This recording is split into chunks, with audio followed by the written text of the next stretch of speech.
तो मैया एक दिन रो रही थी। मैंने कहा क्या हुआ? तो मैया ने कहा कि मैं अपने बच्चों से मिलना चाहती हूँ। अब देखो, एक माँ को पता चल जाए कि अब मैं मरने वाली हूँ तो वो चाहेगी कि एक बार बच्चों से मिल लूँ, देख लूँ। तो माँ ने कहा कि बच्चों से मिलना है, बात करना है। तो मैंने माँ के सामने ही माँ के बच्चों को फोन लगाया, स्पीकर पे किया फोन। मैंने कहा माँ ये नंबर, फोन उठा। तो मैंने कहा भैया आपकी माँ आपसे मिलना चाहती हैं, आपकी माँ गौरी गोपाल वृद्धाश्रम में है, आप आ जाओ और अपनी माँ को ले जाओ, अब इनका आखिरी टाइम है। तो बेटे ने बोला कि मेरी माँ तो मर चुकी है, मेरी कोई माँ नहीं है, मेरी कोई माँ नहीं है। मैंने माँ को कहा देखो मैया, फिर माँ ने बोला बेटा मैं जिंदा हूं। तो बेटे ने फोन काट दिया। अब देखो माँ को ले जाना, माँ का मन था कि मैं बच्चों को देखूं, पर बच्चे तो जीते जी मार चुके हैं कि मर गई माँ। मैंने बच्चों को फिर फोन लगाया, मैंने कहा आपकी माँ मरी नहीं है, अभी जिंदा है। आपने घर से निकाल दिया तो बच्चों ने घर से निकाल दिया, तो बच्चों को लगा मर गई। ऐसी माएं जिनको अपने आखिरी देखने नहीं आते, दर्शन करने नहीं आते, ऐसी माओं की सेवा आपसे भिक्षा मांग मांग कर ये दास कराता है, माओं की सेवा करता है। आज हमारी एक माँ की आंखों में कोई दिक्कत आ गई, आंखों में कोई बहुत बड़ी प्रॉब्लम आ गई, तुरंत मैंने माँ को हॉस्पिटल भेजा माँ का ऑपरेशन कराने के लिए। एक आंख में दिखना ही बंद हो गया, तुरंत हॉस्पिटल भेजा के अब ऑपरेशन कराने में जितना भी खर्चा आए, माओं के इलाज में जितना भी खर्चा आता है, चाहे लाख आए, 2 लाख आए, 10 लाख आए, सब सेवा माओं की निःशुल्क है। आप सबसे भिक्षा मांग कर ये दास करता है। इसलिए कहता हूं अपनी अपनी माओं का सम्मान किया करो। और आप भी गौरी गोपाल आश्रम में जो माएँ हैं, इन माओं के बेटा बेटी बनकर थोड़ा सा सहयोग किया करिए। आज हमारी एक मैया ने, भैया जी ने माताओं को नाश्ता कराया। कल का नाश्ता आप भी करा सकते हैं कि कल सभी माओं को आपकी ओर से नाश्ता होगा। कल का भोजन आप माँ को दे सकते हैं। एक माँ को आप गोद ले सकते हैं कि एक माँ को मैं 1 साल के लिए गोद ले लूंगा। अच्छा ये बताओ, आपकी माँ है कि नहीं? बोलो हाँ। आपकी माँ भी जिंदा है? आप में से कितनों की माँ भगवान के घर चली गई हैं? जिनकी माँ नहीं है वो हाथ उठाएं। नहीं है ना? तो आप ऐसा करो कि गौरी गोपाल आश्रम में जो एक माँ है, आप उसे अपनी माँ समझो और उसे रोटी रोज दो, और ऐसा समझो कि आप अपनी माँ को रोटी दे रहे हैं। एक माँ को आप ये समझो कि ये आपकी माँ है, और आपकी माँ घर में होती ना तो 2 रोटी सवेरे खाती, 2 रोटी शाम को, 4 रोटी आप खवाते कि नहीं अपनी माँ को? यदि आपकी माँ जीवित होती तो वो 4 रोटी आप गौरी गोपाल भेज दिया करो ना, ये समझ के कि हमारी एक माँ यहाँ खाएगी। यहाँ 320 माएँ हैं, सबको नाश्ता, दवाई, रात्रि का 1-1 गिलास दूध, और कोई भी इलाज हो, सब तरह का इलाज मैया को। हमारी एक माँ को, 2 माओं को कैंसर है, कैंसर की दवाई भी कराते हैं। क्या करें, बच्चों ने तो निकाल दिया। तो आप सब थोड़ा थोड़ा माँ का सहारा जरूर बनिएगा। और माँ, आपकी माँ घर पे है तो भी ये भी आपकी माँ है, इस भाव से एक माँ को गोद ले लीजिए। यहाँ पर संतों को भोजन मिलता है, हजारों संत भोजन करते हैं। ऐसे संत जो दिन भर भगवान का भजन करते हैं, चिंतन करते हैं, ऐसे संतों को यहाँ पर डे भोजन मिलता है। कल का भोजन संतों का आप बंटवाइएगा, हजारों संत आपकी ओर से भोजन करेंगे। कल की सेवा आप करिएगा, संतों को भोजन की सेवा से अपने आप को जोड़िएगा जरूर। कल का भोजन संतों को आप, कल की रोटी आप दीजिएगा। अन्नदान, संतों को आपकी रोटी खाकर भजन करेंगे संत, कितना पुण्य मिलेगा। ये पुण्य है अन्नदान का, कमा लीजिए। सब कुछ धरा रहना है, यही पुण्य चलेगा। आप कितने लोग चाहते हैं कि बच्चे अपनी माँ को घर से ना निकालें? ये कब होगा? जब बच्चों के अंदर संस्कार जागेगा। इसलिए हम एक विद्यालय भी बना रहे हैं, कक्षा 1 से लेकर 12वीं तक, CBSE बोर्ड का ऐसा विद्यालय, जहां विद्यालय में बच्चों को शिक्षा भी मिलेगी और संस्कार भी मिलेंगे। काम चालू हो गया है विद्यालय का। आपसे मेरी यही विनती और प्रार्थना है कि आप अभी गौरी गोपाल विद्यालय के लिए सहयोगी बने और आप भी सहयोग करें ताकि ये विद्यालय बनके तैयार हो और बच्चे यहाँ निःशुल्क पढ़ें, सीबीएसई बोर्ड की शिक्षा भी पाएं, कक्षा 1 से 12वीं तक और संस्कार भी पाएं। भारत का ये पहला विद्यालय बन रहा है गौरी गोपाल विद्यालय, जहां सीबीएसई बोर्ड की शिक्षा फ्री में दी जाएगी। जो 5-10 लाख पैसा लेकर के जो स्कूल आपके बच्चों को पढ़ाते हैं ना, साल का 10 लाख 20 लाख लेकर, उस क्वालिटी की शिक्षा फ्री में देने का विचार है मेरा कि मर तो जाना ही है, आओ समाज को कुछ दे करके मरे, समाज की सेवा करके मरे। हम और आप चाहें तो कुछ कर सकते हैं मेरी माँ। सरकार को चाहिए कि शिक्षा में संस्कार ऐड करे। शिक्षा के नाम पे हमारे देश में खूब भ्रष्टाचार है कि नहीं? इतना भ्रष्टाचार है कि पेपर भी लीक हो जाता है हमारे देश में। क्या करें, सरकार भी कितना संभाले, चारों तरफ बेईमानी है, भ्रष्टाचारी घुसे हैं। सरकार भ्रष्टाचारियों पे डंडा तो करती नहीं है तो मनोबल बढ़ता चला जाता है। पर शिक्षा को बदलाव की जरूरत है, जहां संस्कार वाली शिक्षा हो, जहां देश यदि अब जिन लोगों ने पेपर लीक किया था नीट का, यदि उनके अंदर संस्कार होता तो वो इस देश के इन हजारों लाखों बच्चों के साथ खिलवाड़ ना करते। संस्कार नहीं थे ना, संस्कारवान व्यक्ति क्यों ऐसा हरकत करेगा? बताओ ना, आप सोचो। जो देश प्रेम जिसके अंदर होगा वो देश के साथ ऐसी गद्दारी तो नहीं कर सकता। ये तो गद्दारी थी ना देश के साथ। इसलिए संस्कार, एक विद्यालय बना रहा हूं। ये दास आपसे भिक्षा मांगता है थोड़ा थोड़ा से विद्यालय के लिए, ईंट का, सरिये का, सीमेंट का एक क्लासरूम बनवा के बच्चों को आप भेंट कर सकते हैं। गौरी गोपाल आश्रम में गौ सेवा होती है, सैकड़ों गाय गौरी गोपाल गौशाला में है। आप गायों की सेवा से जुड़िए और थोड़ा थोड़ा गायों को चारा, एक ट्रॉली चारा आप दीजिए, कल का चारा आप देंगे गाय को, कल की सेवा गाय की आप कीजिए। आप भी यदि इन सेवाओं से अपने आप को नहीं जोड़ेंगे तो जरा सोचो गायों की सेवा करेगा कौन? गाय तो फिर कसाई ले जाके मार ही डालेगा। तो आप भी गौ सेवा कीजिए, एक ट्रॉली चारा कल का आप दीजिए, थोड़ा सा चारा 10-20 गाय को भी आप भोजन दे सकते हैं। कुछ गायों की सेवा आप करिए। गौरी गोपाल आश्रम में अखंड रसोई, भारत की सबसे बड़ी रसोई गौरी गोपाल जी की रसोई है, जहां पर डे 30,000 लोग भोजन करते हैं और 24 घंटे भोजन मिलता है। आप में से कितने लोगों ने प्रसादी रसोई में पाई? अच्छा, आप लोगों ने पाई? कोई पैसा लगा? नहीं। देखो, सबको भरपेट भोजन मिलता है निःशुल्क। ये समाज की सेवा है। आप भी सामाजिक सेवा से जुड़िए। और मैं धन्यवाद देता हूं उन भक्तों का जिन्होंने संतों का भोजन बंटवाया, ये रसोई की सेवा की। आप भी यदि देने योग्य हैं तो कल की रसोई आप अपनी ओर से बंटवा सकते हैं कि कल सैकड़ों हजारों भक्तों को जो भोजन होगा आपकी ओर से होगा। कल की सेवा आप करिए, कल का भोजन आप बंटवाइए। 10-20 भक्तों की भी सेवा आप कर सकते हैं। कुछ भक्तों ने सहयोग किया है, आओ नाम सुने ऐसे दानवीर महापुरुषों के जिन्होंने धन को धर्म से जोड़ा है। किसी ने माओ को भोजन कराया, किसी ने संतों को, किसी ने रसोई की सेवा, किसी ने गौ सेवा, किसी ने विद्यालय के निर्माण में सहयोग किया। आओ नाम श्रवण करते हैं ऐसे दानवीर महापुरुषों के। आप भी यदि इस योग्य हैं तो जरूर इस सेवा से अपने आप को जोड़िएगा। बोलिए गौरी गोपाल भगवान की जय। कुछ दानवीर महापुरुषों ने यहाँ पर चल रही सेवाओं में सहयोग के हाथ बढ़ाए हैं। उन दानवीर महापुरुषों के हम नाम श्रवण करते हैं। मीना गुप्ता जी बरीली से हैं। आप 25,600 रुपए की सहयोग राशि प्रदान करके संपूर्ण सेवाओं में सहयोग के हाथ बढ़ा रहे हैं। बहुत बहुत धन्यवाद, बहुत बहुत साधुवाद। एस प्रधान जी हैदराबाद से विशेष सहयोग 2100 रुपए। माही नैथाली जी आप भी गौ सेवा में सहयोग के हाथ बढ़ा रही हैं, बहुत बहुत धन्यवाद।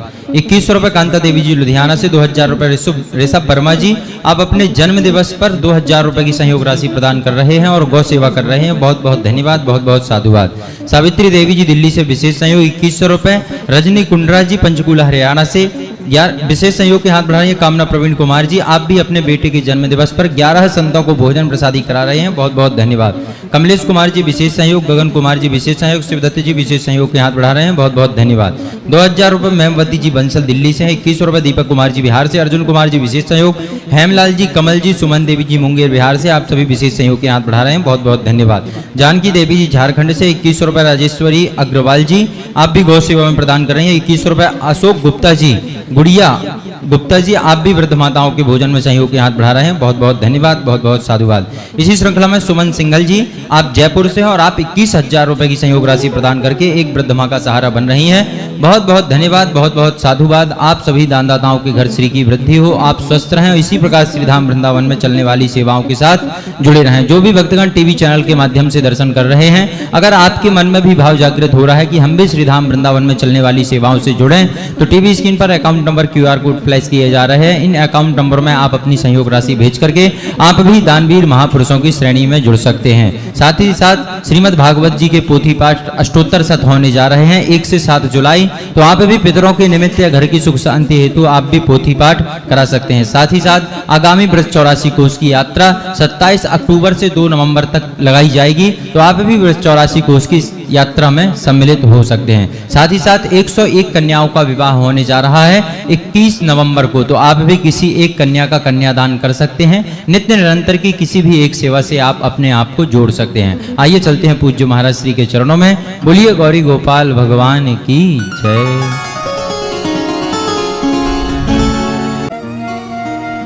कई बार किसी के जीवन के लिए किसी का जीवन जाता है, ईश्वर का बैलेंस ऐसा ही है। कई बार आप कहते हैं कि हम भगवान की इतनी पूजा करते हैं, इतना जप तप करते हैं, पर हमारे यहाँ पर ये क्यों हो गया, बच्चे की, पति की, किसी की ऐसी मृत्यु क्यों हो गई। हम तो भक्त थे, हमने तो कभी भगवान का कुछ नहीं बिगाड़ा। तो द्रौपदी ने कौन सा बिगाड़ा था? पर द्रौपदी के भी तो 5 पुत्रों की मृत्यु हुई कि नहीं? द्रौपदी के पुत्र तो गए, भगवान कृष्ण के सगे भांजे अभिमन्यु, सुभद्रा के पुत्र, उनकी भी मृत्यु हुई इसी महाभारत में, जो कि 20 साल का बालक था। ये मृत्यु लोक है मेरी मां, यहां सब लोग मरने के लिए ही आए हैं। कोई ऐसा ना रहा इस जगत में जिसे आकर के जाना ना पड़ा। हाँ, कोई जल्दी चला गया, थोड़ा देर से गया, गए सब। आया है सो जाएगा, राजा रंक फकीर, एक सिंहासन चढ़ चला, एक बंधा जंजीर। जाना सबको ही है, इसलिए कहता हूं इस संसार में आए हो, ज्यादा यहां के हो के ना रह जाना, यहां के लोगों से प्यार ना कर लेना, लगाव ना लगाना, दिल ना लगाना। यहां के लोग अपने नहीं, यहां के लोग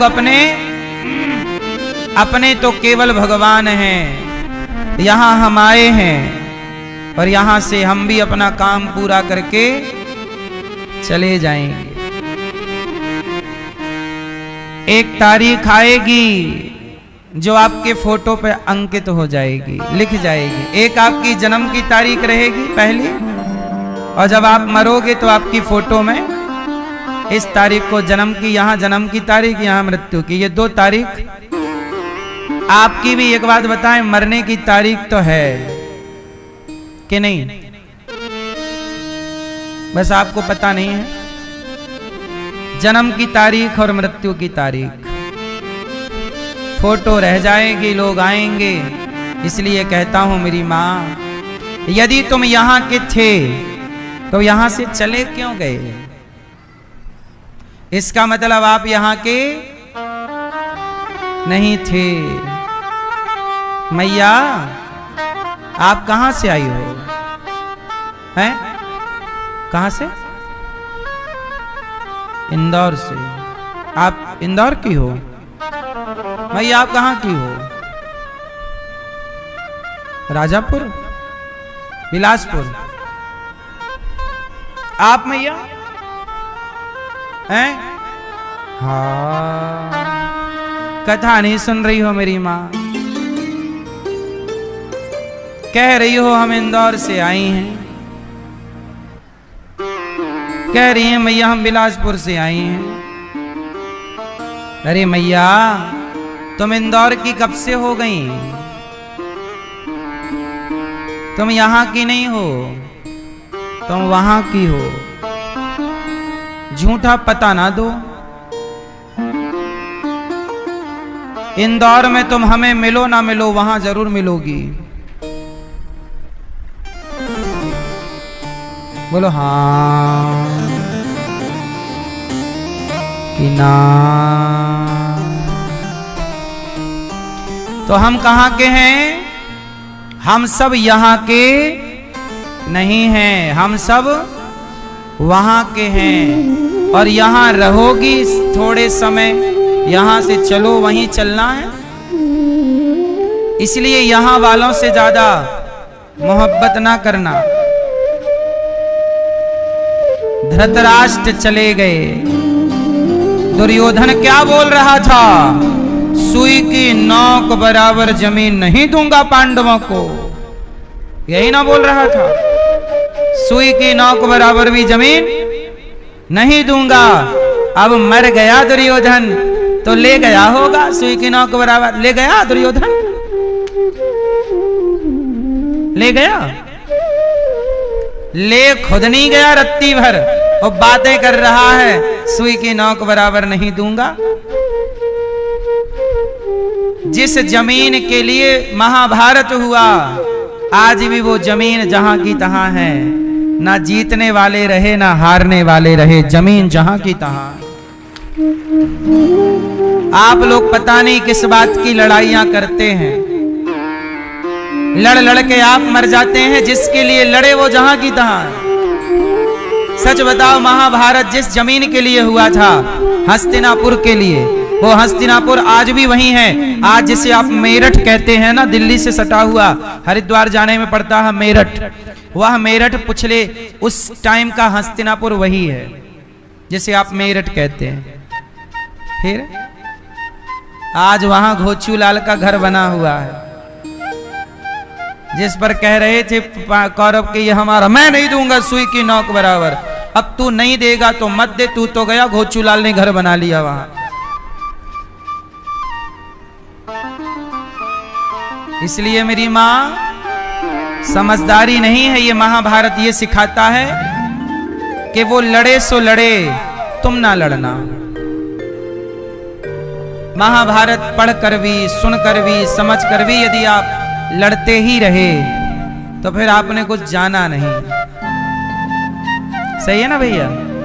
इसलिए भाई भाई, पूरा महाभारत किसका है? भाई भाई की लड़ाई है।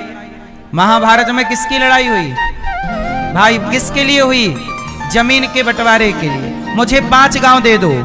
पांडवों ने क्या मांगा? मुझे जोर से 5 गांव दे। दुर्योधन क्या बोला?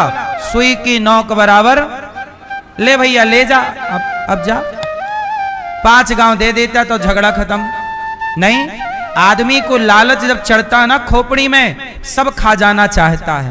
भाई का भी मैं ही खा लूं, इसका भी मैं। दूसरे का हक ना खाया करो। आजकल आदमी इतना बेईमान हो गया है, राम मंदिर का चढ़ावा खा गए, दान पेटी का पैसा खा गए।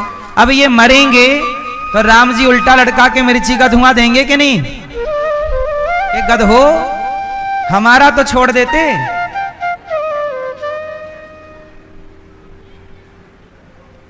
इतना बेईमान हो गया, डरता नहीं आजकल आदमी। वो ये नहीं डर रहा है कि हमें, अरे तुझे यहां के लोग नहीं देख रहे हैं, पर विधाता तो देख रहे हैं।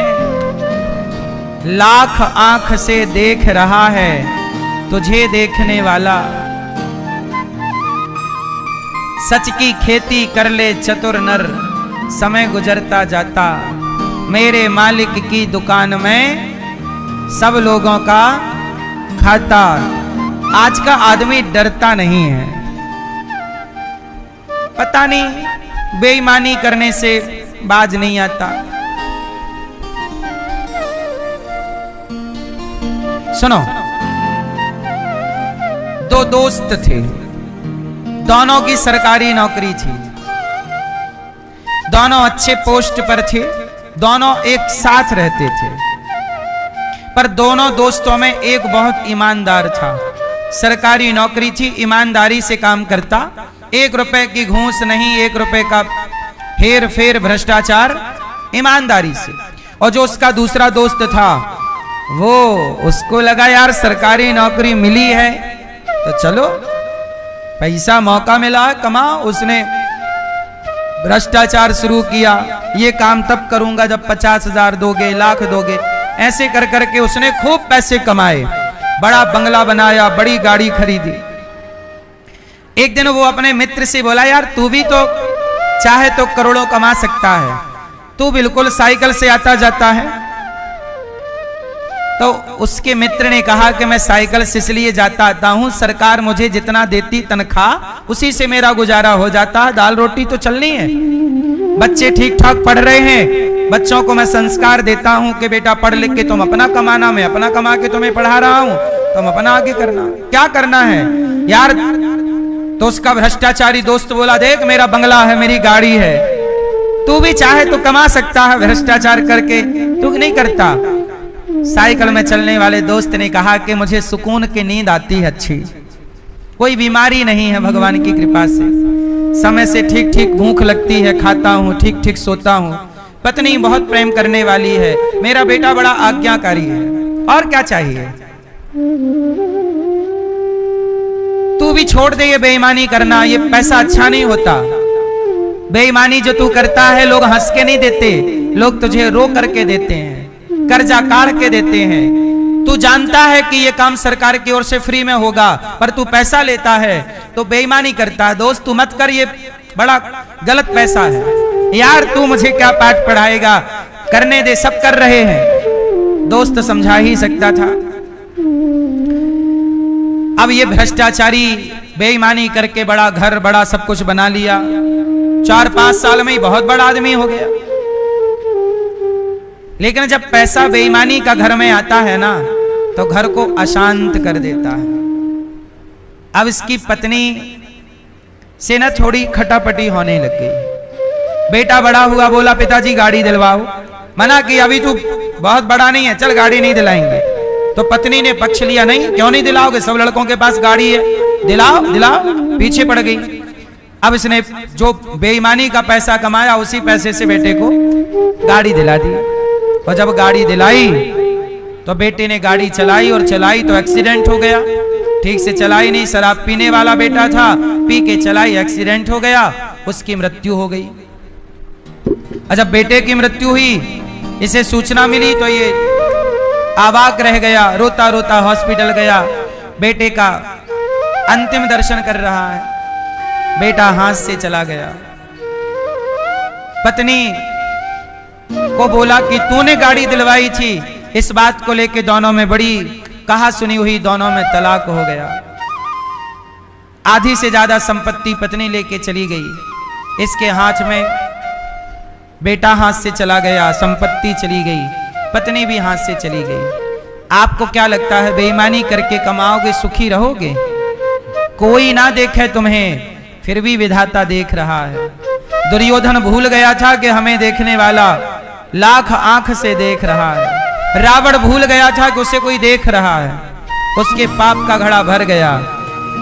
आप लोग ना अंधे हो जाते हैं, आपको लगता है कि हमें तो कोई देख नहीं रहा है। किसका अंत नहीं हुआ ये बताइए, किसकी अति का? आप सब्र रखिए, बस चुप रहिए।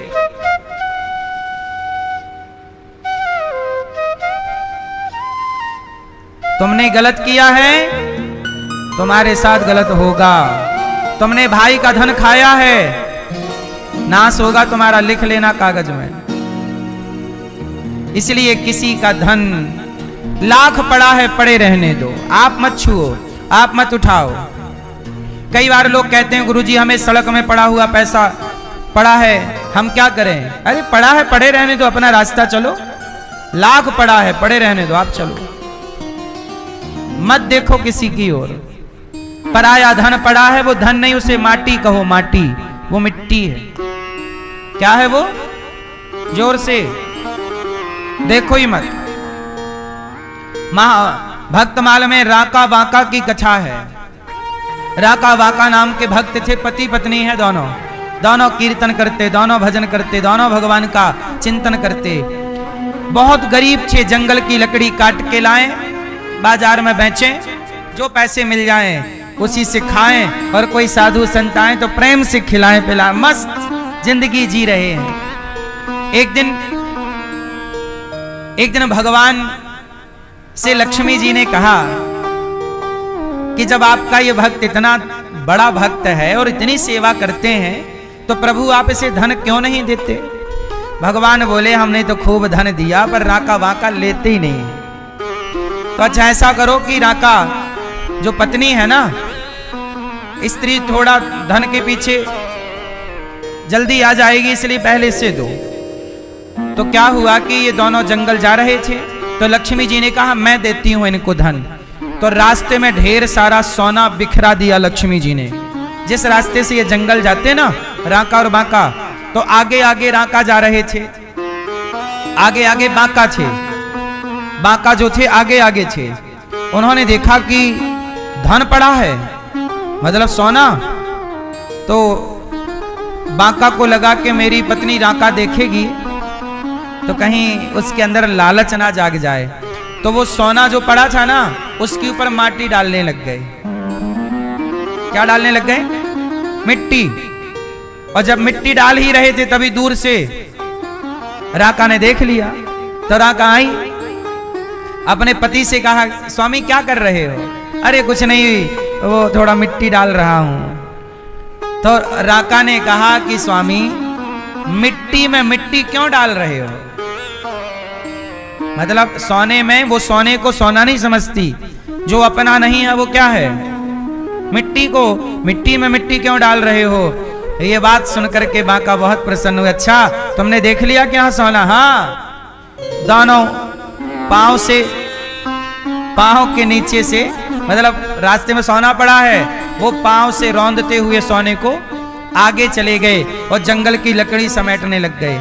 और जो लकड़ी मेहनत से समेटी, बाजार में बेची, जो पैसा मिला उससे दाल रोटी खरीदी, संतों का भोग लगाया।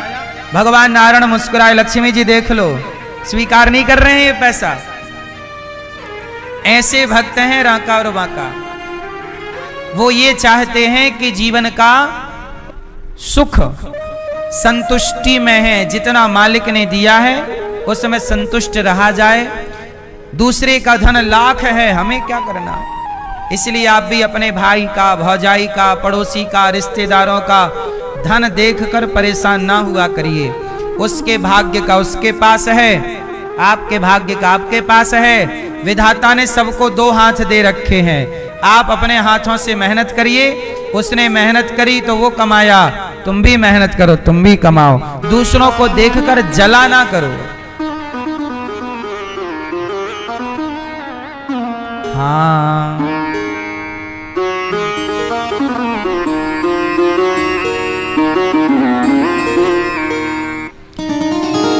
दूसरों का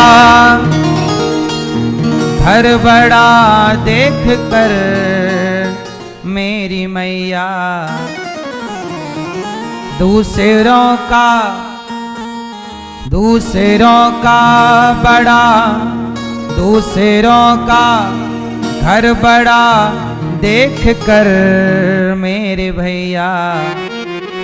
जब आप दूसरों का घर बड़ा देखते हैं, किसका घर? दूसरों का घर बड़ा देख कर मेरे प्यारे, बेवजह ना जला कीजिए, बेवजह ना जला कीजिए। कई बार आप जलते हो, ईर्ष्या, अरे इसका घर बड़ा, इसके घर ये, अरे उसने मेहनत की, उसका बड़ा है, तुम भी करो ना। जलने से क्या होगा? ईर्ष्या क्यों, द्वेष क्यों, घृणा क्यों? उसने मेहनत की, उसका घर बड़ा, तुम भी करो। तुम्हारे जलने से क्या उसका घर छोटा हो जाएगा? जला ना करो, बेवजह ना जला कीजिए मेरी मैया, बेवजह ना जला कीजिए मेरी मैया। बेवजह जला ना करो, ईर्ष्या ना किया, अपने में खुश रहो। तुम बड़े आदमी हो, अच्छा भगवान तुम्हें और दें। हम जहां हैं कोई बात नहीं, हमारे किस्मत से, हमारे कर्म से हम जहां हैं, हम भी मेहनत करेंगे तो सफल होंगे। दूसरों को नीचा ना दिखाओ, दूसरों का पांव पकड़ के ना खींचो। आप भी जीतो, परंतु दूसरों को अपनी लाइन बड़ी करो। आप अपने को बड़ा करो, बगल वाला अपने आप छोटा हो जाएगा। आप किसी का पांव ना पकड़ो कि पहले तू पीछे हो मैं आगे जाऊंगी, नहीं, तुम आगे जाओ, हम भी आ रहे हैं, चलो। दुर्योधन हड़पना चाहता था पांडवों का, हड़प लिया। वो केवल धन नहीं हड़पना चाहता, पांडवों की पत्नी भी हड़पना चाहता था। उतार दो कपड़े द्रौपदी के, लाव से मेरी जंघा पर बिठाओ दुशासन। बताओ, केवल धन नहीं, पत्नी पर भी नियत थी इसकी। सर्वनाश हुआ कि नहीं? इसलिए कहता हूं मेरी मां, इन आंखों से ना सब चीज ना देखा करो, जो देखने योग्य है वही देखो। इन आंखों से पराया धन मत देखना, इन आंखों से पराई नारी मत देखना। ना देखने का मतलब है गलत नजर से। आंखें हैं इसका मतलब ये नहीं कि कुछ भी देखोगे, वाणी है इसका मतलब ये नहीं कुछ भी बोलोगे, कान है इसका मतलब ये नहीं कुछ भी सुनोगे, कुछ भी ना देखो। दुर्योधन ने देखना चाहा, उतार दो कपड़े द्रौपदी के, मेरी जंघा पे ला के बिठाओ। नाश हो गया कि नहीं? ऐसे ही है मेरी माँ, थोड़ा अपने बच्चों के ये सब बातें सिखाया करो। आप में से बहुतों के बच्चे ऐसे हो जाते हैं, आप कहते हो महाराज जी मेरा बच्चा सुनता नहीं है ना?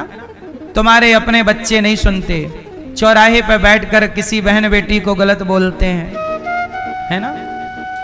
नारी का सम्मान करना सीखा नहीं, पुरुष का सम्मान करना स्त्री ने भी नहीं सीखा। आजकल माँ बाप बच्चे पैदा तो कर रहे हैं, पर संस्कार देने की जिम्मेदारी कोई ले नहीं रहा है। बोलो हाँ, आजकल लोग अपनी जिम्मेदारी से भाग रहे हैं, माँ बाप भी भाग रहे हैं। जिम्मेदारी माँ बाप खुद नहीं बच्चों को संस्कार दे रहे हैं। जब बेटा सुनने लायक है सुनता है, तब उसे कथा सुनवाते नहीं हो, अच्छी बातें सुनवाते नहीं हो, और जब वो बड़ा हो जाता है तब कहते हो सुनता नहीं है। भाई कच्चे घड़े को ही ना बदला जा सकता है, पकने के बाद तो फिर आप उसे बदल नहीं सकते। कच्चे घड़े का आकार बदल सकते हैं आप, कच्चे घड़े का लड़कपन में बदला जा सकता है, जवानी में बदलना कठिन है।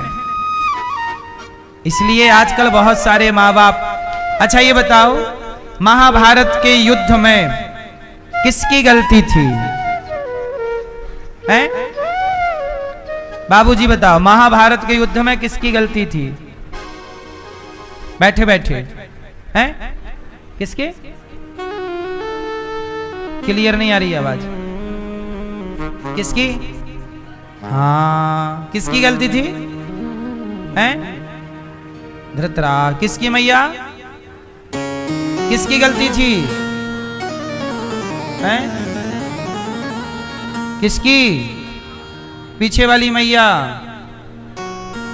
यहां वाले भैया मैया बताओ, किसकी गलती?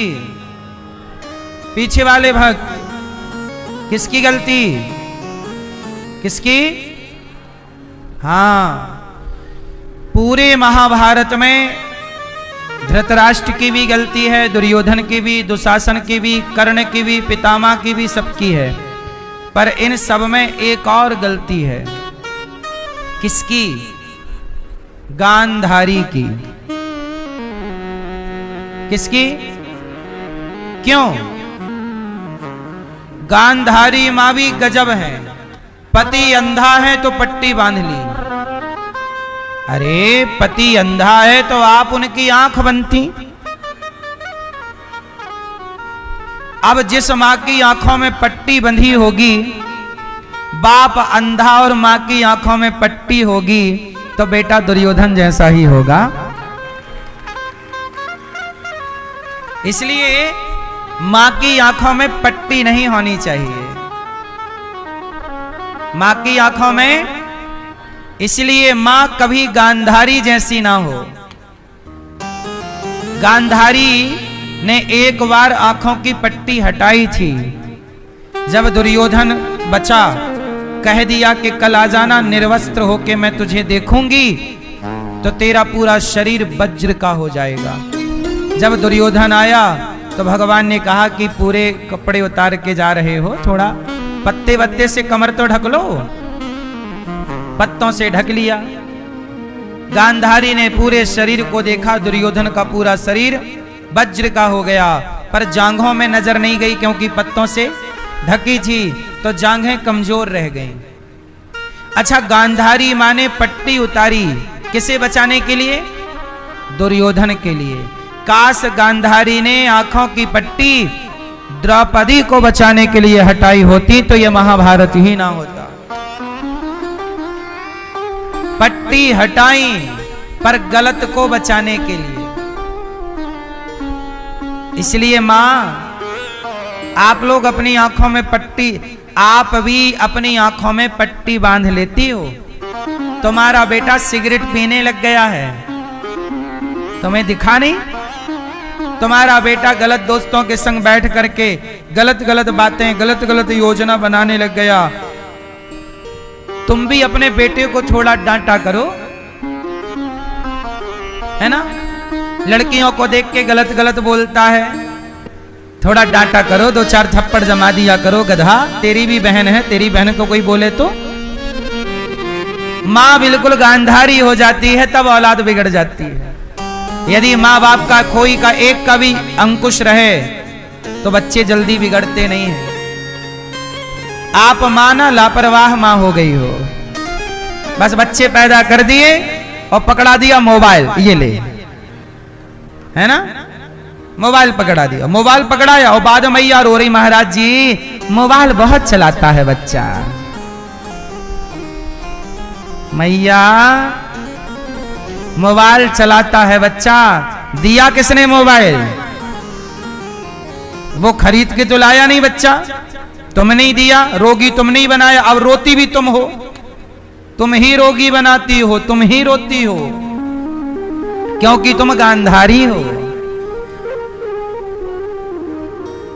अच्छी मां बनो मेरी मां। आप सफल मां नहीं बन पाती हो, फेल हो।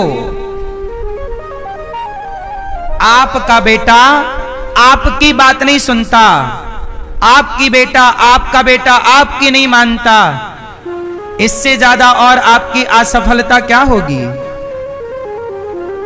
बताओ, सफल मां कौन है? जिसका बेटा नहीं सुनता वो मां सफल, कि जिसका बेटा आज्ञाकारी है वो मां बाप सफल? कौन से मां बाप सफल हैं? तुम्हारा बेटा आज्ञा। तुम कैसे माँ बाप हो अपने औलाद को ठीक से?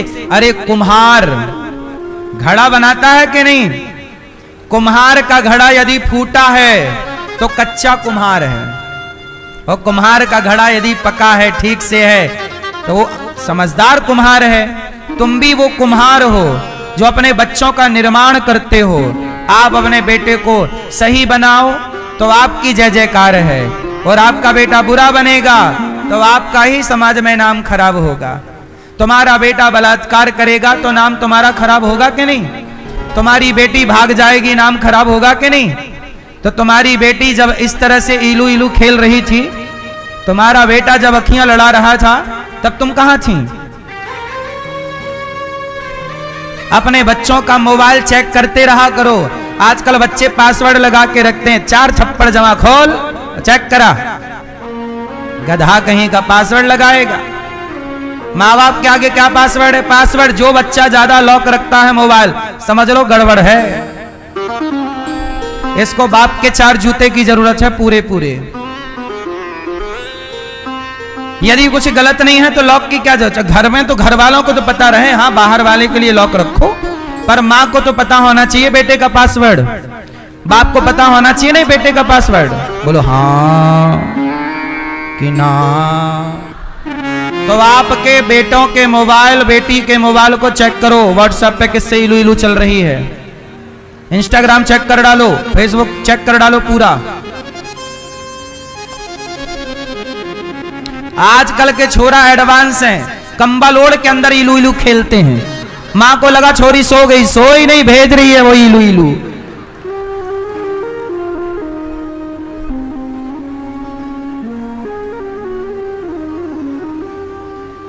आजकल के बच्चे तुम्हें चुटकी में बेवकूफ बना देंगे, तुम कितना जानती हो।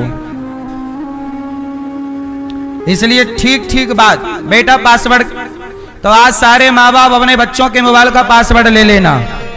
बोलो हाँ। और हर दिन खोल के देखा करो बच्चों का मोबाइल क्या चल रहा है। बच्चे भी होशियार हैं, बातचीत आई लव यू लिख के भेज दिया, डिलीट कर दिया।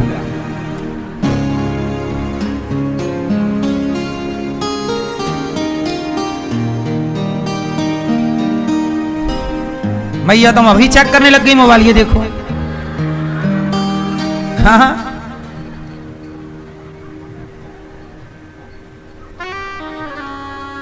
तुम माँ बाप को सब पता होना चाहिए। और तुम्हारा बच्चा बिगड़ेगा तो यमराज जी पहला डंडा माँ बाप को ही जमाएंगे। ले सही बताओ, बेटा बेटी बिगड़ते हैं, किसकी गलती है? माँ बाप की। इसलिए माँ बाप को जिम्मेदार होना। आप लोग ना बस बच्चे पैदा कर दिए, करके छोड़ दिए। ऐसे तो सुअर पैदा करके छोड़ देते हैं, घूमते रहो बेटा, जाओ इस नाली उस नाली में। ऐसे थोड़ी होता, पैदा कर दिया छोड़ दिया।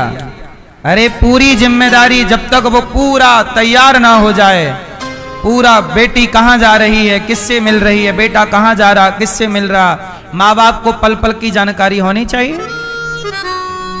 तुम जब बेटों पे तुम ध्यान देना बंद कर देते हो तब बच्चे बिगड़ जाते हैं। तो